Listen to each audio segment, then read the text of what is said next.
Baiklah, selamat datang lagi di Boleh Podcast bersama saya, hostnya Ahmad bin Junaidi. Dan kali ini kita akan membahas mengenai tema yang lumayan menarik untuk dibahas, apalagi untuk beberapa teman-teman yang sementara bekerja sebagai tenaga kesehatan. Ini kita akan membahas mengenai nurse entrepreneur. Karena kebetulan untuk hari ini kita sudah kedatangan tamu yang sangat spesial dan sangat berpengaruh untuk apalagi untuk di Kabupaten Bone ya, bagi teman-teman yang mungkin suatu saat nanti akan jadi seorang perawat ataupun ingin beralih ke nurse entrepreneur ataupun ke bisnis, ini akan sangat bagus untuk kalian. Baiklah, langsung saja saya akan menyambut ke bintang tamu saya ya.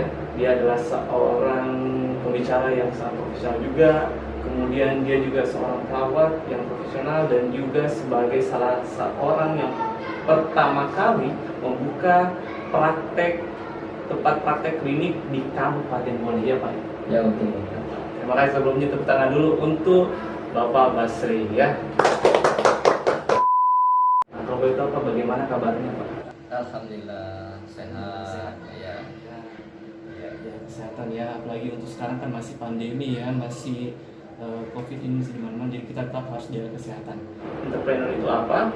Jadi ini semacam profesi bagi perawat yang berfokus bagaimana caranya untuk menghasilkan penghasilannya dari bisnis Pak ya, ataupun dari keahlian dan skillnya juga Ya, dan kompetensi yang dimiliki. Kompetensi yang dimiliki. Oh iya Pak. Jadi kalau boleh tahu Pak, saya ingin bertanya pertama kali untuk Bapak Basri, Ya.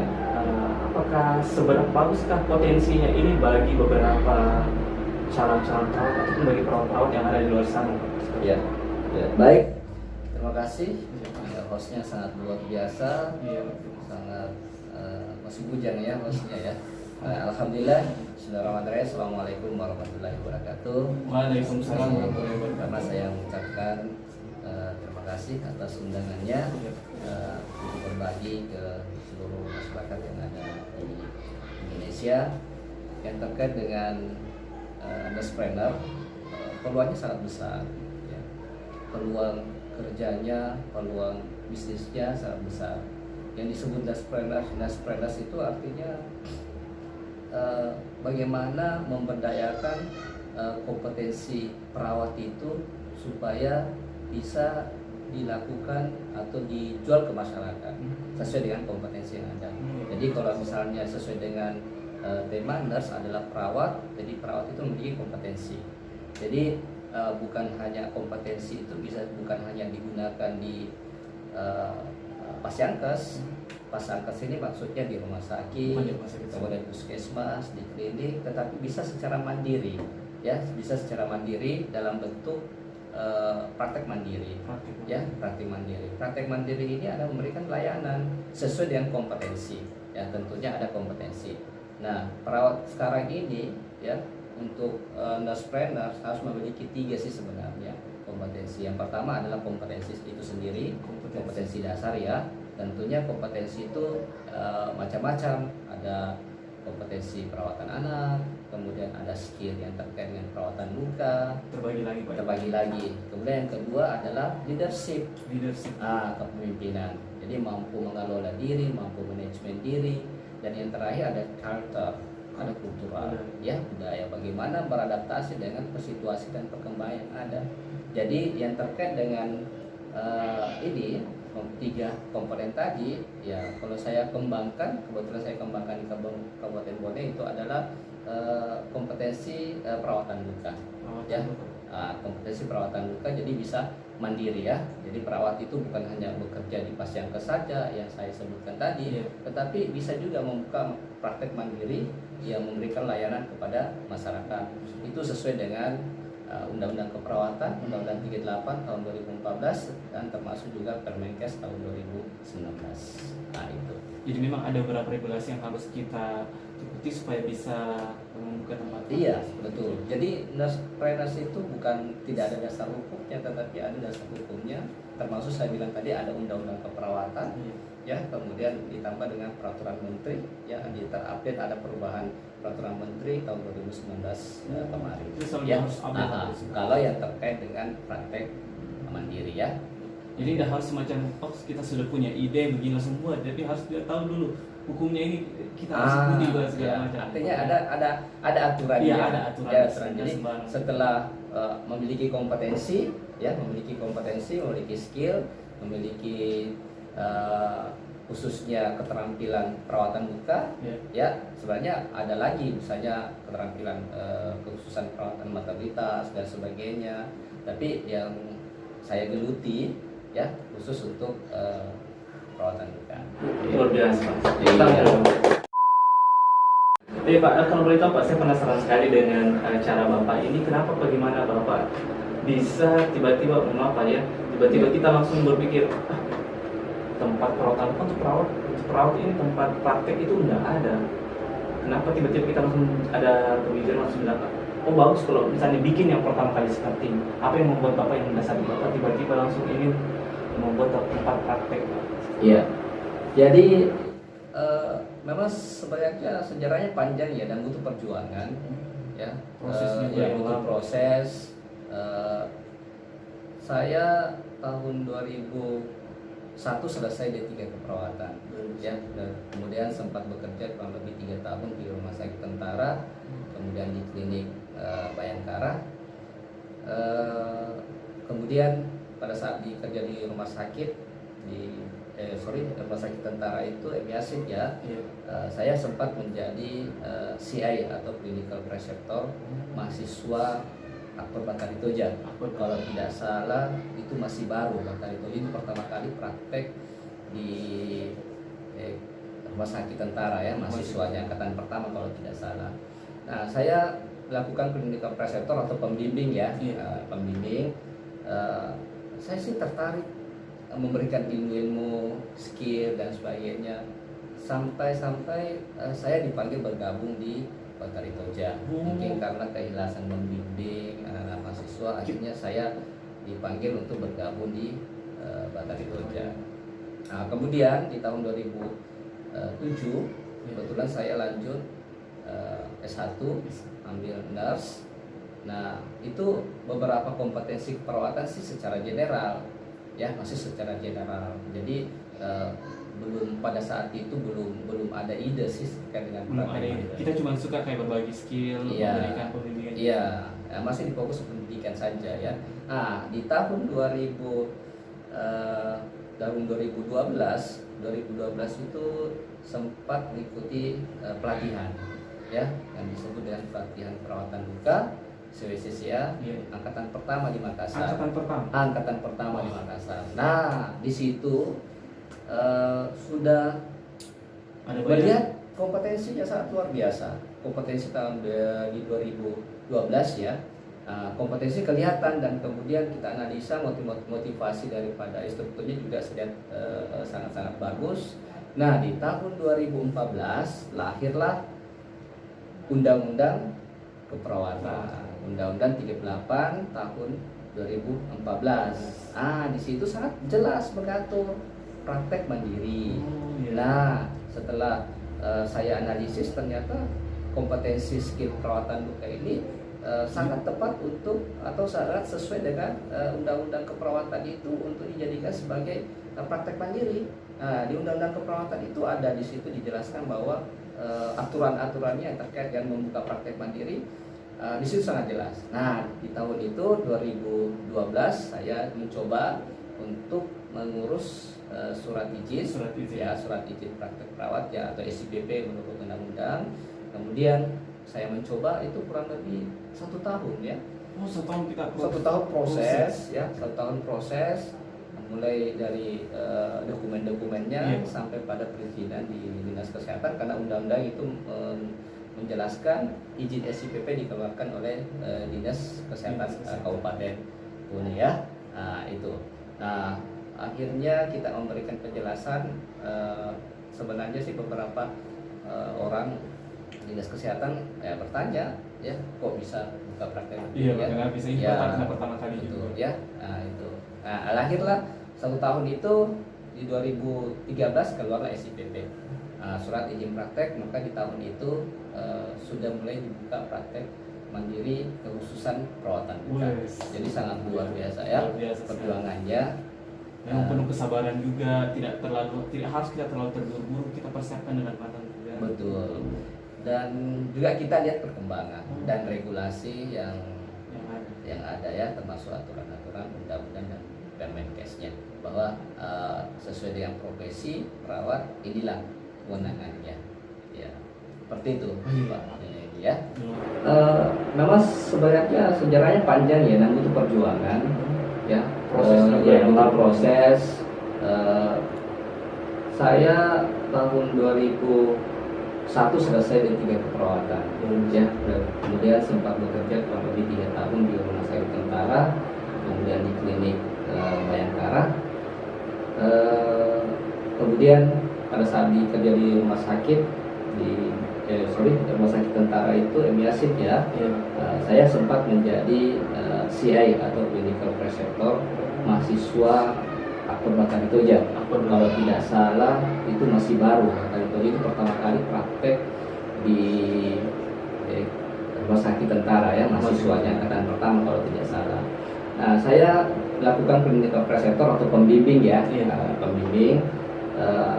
Saya sih tertarik memberikan ilmu-ilmu, skill dan sebagainya, sampai saya dipanggil bergabung di Bakari Toja. Mungkin karena keikhlasan membimbing anak-anak mahasiswa, akhirnya saya dipanggil untuk bergabung di Bakari Toja. Nah, kemudian di tahun 2007 kebetulan saya lanjut S1 ambil nurse. Nah, itu beberapa kompetensi keperawatan sih secara general ya, masih secara general.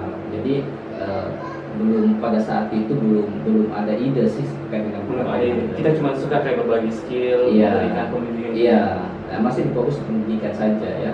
Nah, di tahun 2012 itu sempat mengikuti pelatihan ya, yang disebut dengan pelatihan perawatan luka Sulawesi angkatan pertama di Makassar. Angkatan pertama di Makassar. Nah, di situ sudah ada melihat kompetensinya sangat luar biasa. Kompetensi tahun di 2012 ya. Kompetensi kelihatan, dan kemudian kita analisa motivasi daripada instrukturnya juga sudah sangat-sangat bagus. Nah, di tahun 2014 lahirlah Undang-Undang Keperawatan. Undang-Undang 38 tahun 2014. Di situ sangat jelas mengatur praktek mandiri. Nah, setelah saya analisis, ternyata kompetensi skill perawatan luka ini sangat tepat untuk atau sangat sesuai dengan Undang-Undang Keperawatan itu untuk dijadikan sebagai praktek mandiri.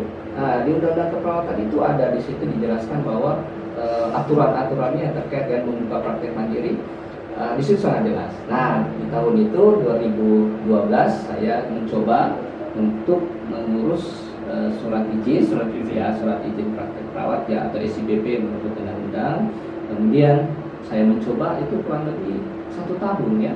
Satu tahun proses ya, 1 tahun proses, mulai dari dokumen-dokumennya sampai pada perizinan di Dinas Kesehatan, karena undang-undang itu menjelaskan izin SIPP dikeluarkan oleh Dinas Kesehatan Kabupaten ya.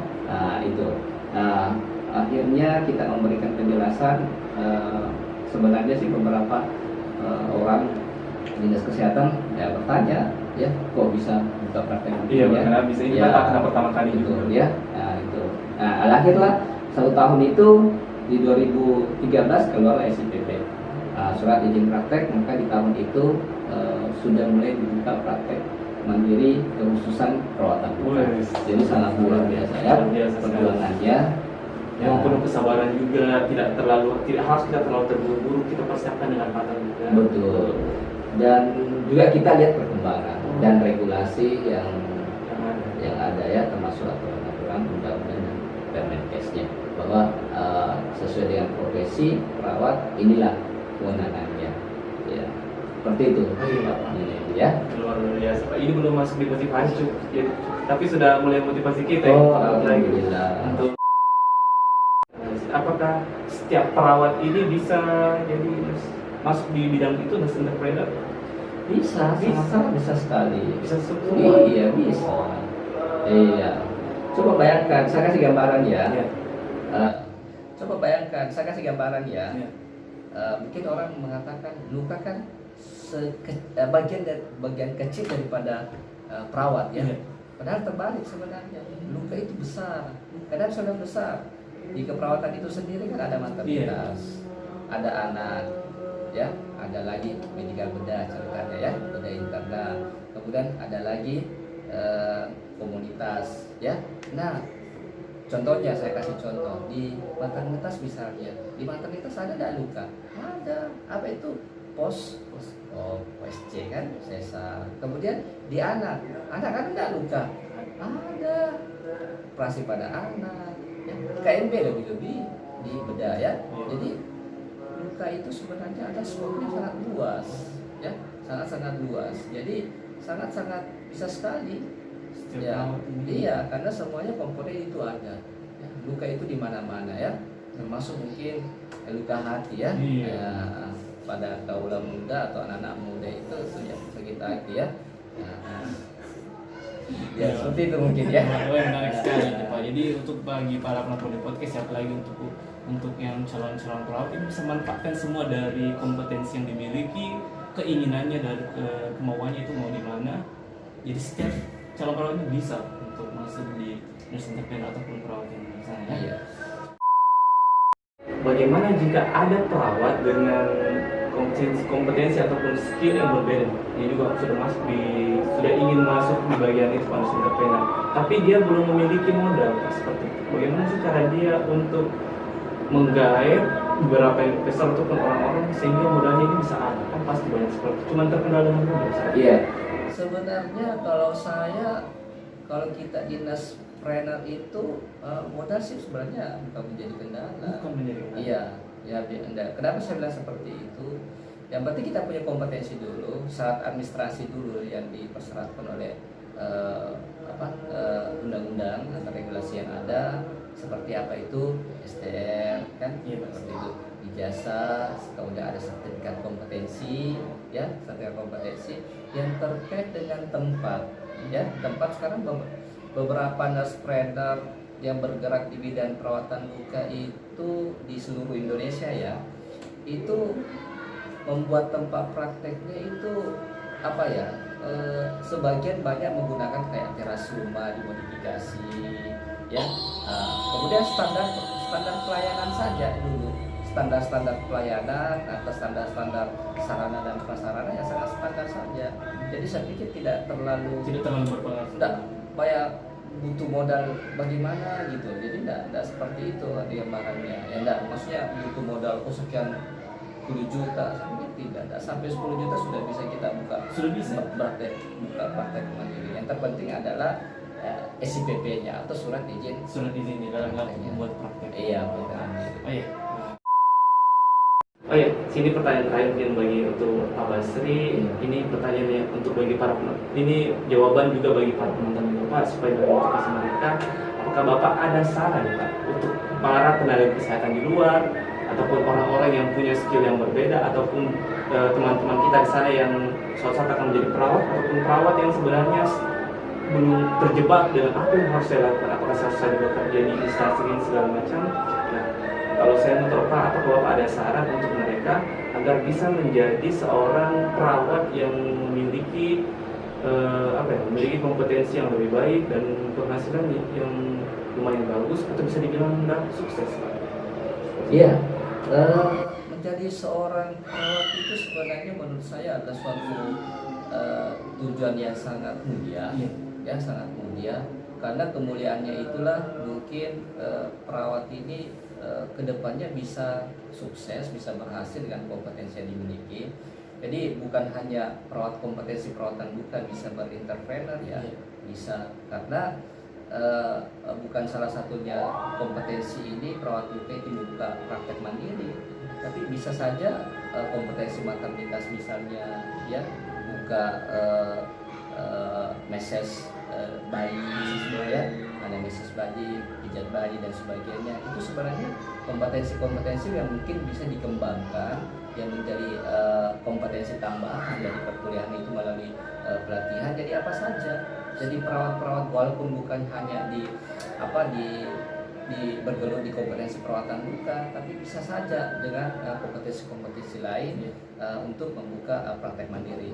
Dan saya pikir dengan kompetensi perawat juga itu bukan hanya salah satunya buka praktek mandiri, karena keperawatan itu sifatnya fleksibel atau general dan fleksibel. Maksudnya general fleksibel itu bagaimana? Bukan hanya fokus ke praktek mandiri, fokus ke satu saja, nggak bisa dikembangkan lagi. Iya, bisa saja yang lainnya bisa sebagai home care, home care, tapi tetap harus memiliki SIPP atau surat izin praktek ya.